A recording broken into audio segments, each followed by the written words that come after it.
What is up, guys? It's the Sound Alchemist here with the one, the only Gersh1. And today we're back at it again, answering more questions from you guys in another installment of For the Greater. This is a video series where we answer the questions left by you, the viewer. If you have a question for us, just comment down below. Put a question in front of your question because we get those questions first.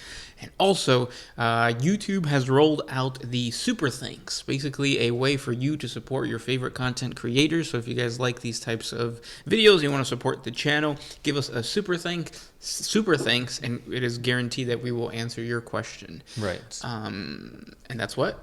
And that is what Master Jarl has done. His question is, if you could change the race or ethnicity of any Primarch, which would it be? His would be Corvus Corax, and he should be a Japanese person because he would be a ninja.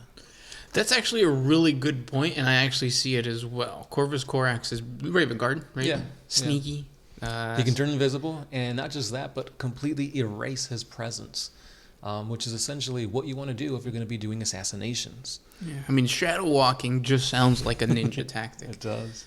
So yeah, that does make sense. Yeah, the one thing I do want to state is that there is no ethnicity to the Primarchs. They were created and not born on a certain piece of land that certain governments have said, this is that, this is that. Or if you want to take it even further back, they're not even on Earth, on Terra. They were, well, technically, yes, but... Yeah, this is a conversation that I had with a friend once because he was going over like the ethnicity problem in or the race problem in Star Wars, but it's kind of the same thing. Like the reason we are who we are is because we're on Earth, and we've kind of created these boundaries. But race itself is just a subjective term. And once you step out of Earth and you go to Fenris, you go to Necromunda, you are no longer Asian because you're not in Asia, right? Right. So like that's the whole. It's kind of funny. Now, one thing I would say though is whenever people bring this up, I think what they mean is culturally. Yes. Because that's the whole point of homebrewing. And I even, if you check out our 40 Facts and Lore on how to create your own Space Marine chapter, I say that this is the initial thing that you should do. Create a Space Marine chapter based on a culture. So, for example, Greece, do Spartans kind of like the spear dudes or whatever? Yeah, we've seen this time and time again with different homebrews, creating Vikings, creating like Celtic stuff, and it really does help you shape your lore, your characterization, the look, the armory, the weapons, the naming, and it's probably one of the easiest ways to create a homebrew. Yeah, it gives you a theme. Yeah, but that doesn't mean, oh, I'm using Vikings, so these guys have to be like Norsemen and stuff like that. Like, they're not in Terra. You have your own homeworld with your own belief systems and whatnot. So, because that's what the Space Wolves are. They're Fenrisians. Exactly. What is Fenris? It's a planet, like in a made-up universe. Right. Now, when it comes to or looking at this question from that perspective of like what culture would I like my different Primarchs to be, the one Primarch that I think should be a certain kind of culture, have some type of like theme, is Fulgrim. I think Fulgrim would be excellent for like an Indonesian type of like vibe or theme because, and this is going back to the homebrew thing, back when we were doing, I think it was like Fridays or homebrew Fridays or something like that. Somebody sent in a... Fan Lore Fridays. Yeah, there you go. There was a watcher or a viewer who sent in his homebrew chapter for a, like, I think they were called Naga something or whatever, but it's basically based off of the culture or the mythology of Indonesia and like very like serpentine kind of like aesthetic. And I think it fits so perfectly with Fulgrim because Fulgrim, when he became a demon Primarch, what did he become? Basically a giant serpent thing. Like that's what the Naga is in mythology. Well, part of what it is. And then also, like, culturally, they wear a lot of jewelry, and, like, it's very, I don't know, when you look at the old warriors of that time, they're very, like, or their hats and their armor is very ornamented. Ornate, there you go. So, yeah, that's what I would do. Fulgrim would be some type of Indonesian culture or race, as you say. Yeah, we've also seen it pretty... point blank with Jagtai Khan, and them being part of the Chagoris, I believe is the name of the planet, with the whole Mongol aesthetic and like riding horses, but in this case they ride speeders and jet bikes and stuff. Bikes! So yeah.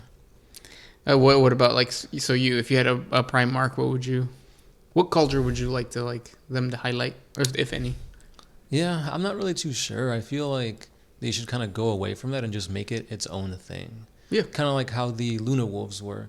They were pretty original and they didn't really gain or use too much of a culture into their ranks. Yeah. But I mean, again, when you talk about legions and space marines, you can't get away from like the whole Roman Right.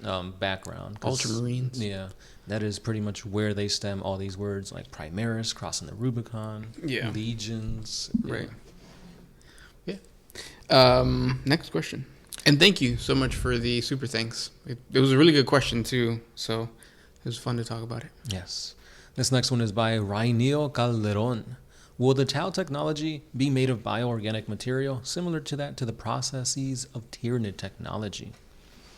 I don't think the Tau will ever stem into bioengineering. The way their technology is working right now is all about technology, AI, that kind of thing. If anything, they'll create better artificial intelligence and stem away from the whole biotransference, because that kind of just, leaks into the Tyranids, like you were saying.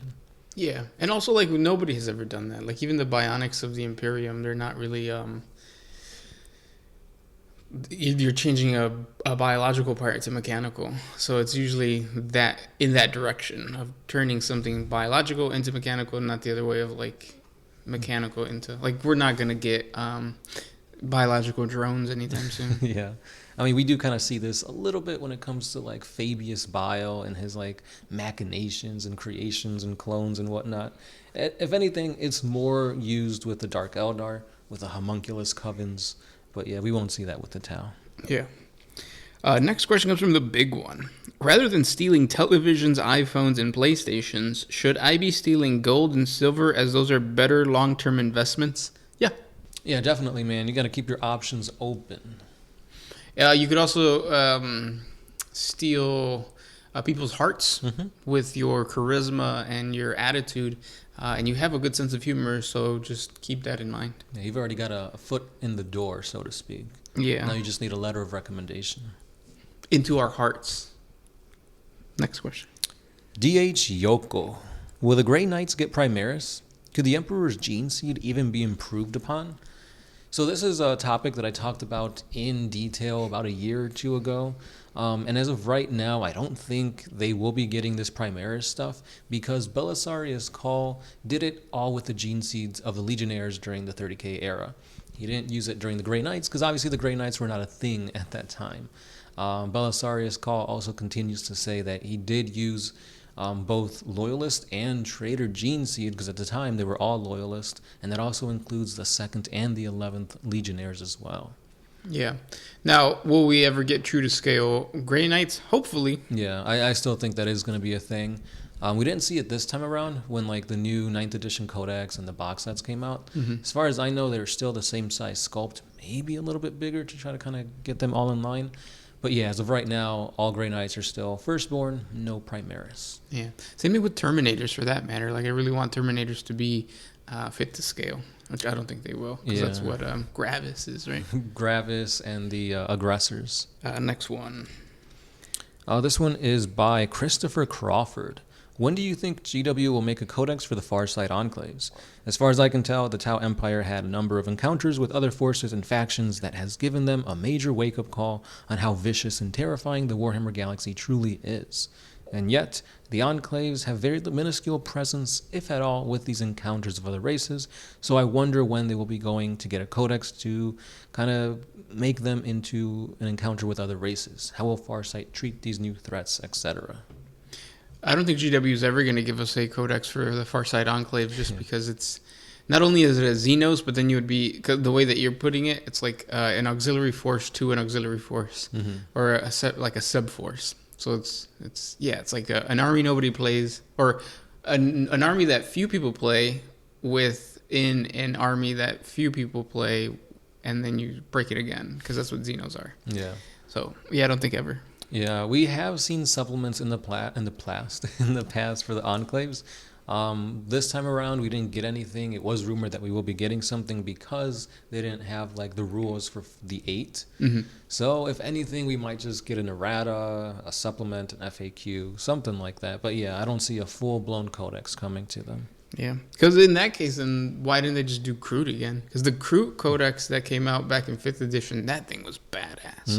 And they had models for Forge World that you can play, like the Great Narlock, and it was just awesome. Yeah, Krootox. Next question comes from Jeremy Johnson. Was it ever officially stated that Chaos manipulated AI in the Dark Age, or is it just the speculation?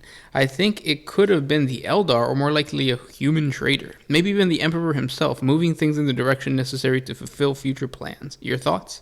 It's not the Emperor, because the Emperor's whole goal was to push humanity in a direction where they would be able to manage themselves, and AI was giving them that ability because of STCs. So in a way, like, they were still helping humanity. Yeah. The thing about Chaos, like, having a play in it, it's like, I mean, it could be a thing, but I feel like you don't want to have Chaos have their fingers in all the cookie jars. Like, there are some things that Chaos was just, like, unaware of or not focusing their efforts on. So I think, in my opinion, it's best to kind of leave Chaos out of it and just let the natural progression of things kind of lead it in that way. Yeah. Even though, like, at the same time, the Codex did state it was Chaos corrupted. Yeah. Yeah. So. But it's like, again. Yeah. And I think that's what the Dark Mechanicus is all about. And if GW ever wants to explore that aspect of the Dark Mechanicus, hopefully they do, but we'll see. Yeah.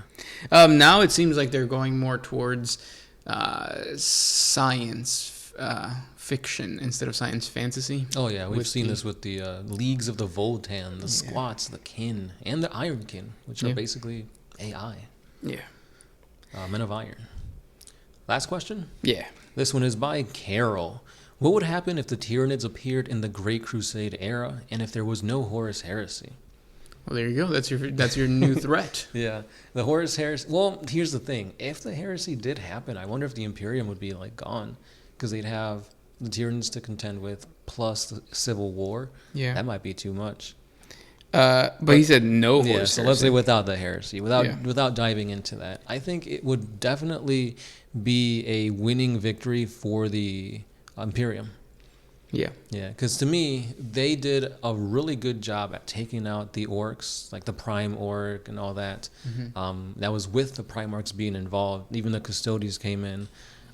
So I think it'd probably be a scenario similar to that, where they'll still be able to push back the hive mind and make Tyranids less of a threat, but still kind of still be there even in the future.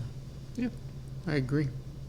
And those were the questions for today. If you guys have more questions for us or we didn't get to your question, ask again and we'll talk about it next week. Also, remember, super thanks are guaranteed ways to get your question answered. And also, it helps support the channel. So thank you guys ahead of time if you do give us a super thanks. Yeah, and with that being said, we do have other outlets that you guys can reach out and talk to us. Facebook, Twitter, Instagram, etc. Don't forget, Patreon's a thing too. Yeah. And as always, it's the Sound Alchemist. Gershwan. And we are out. Always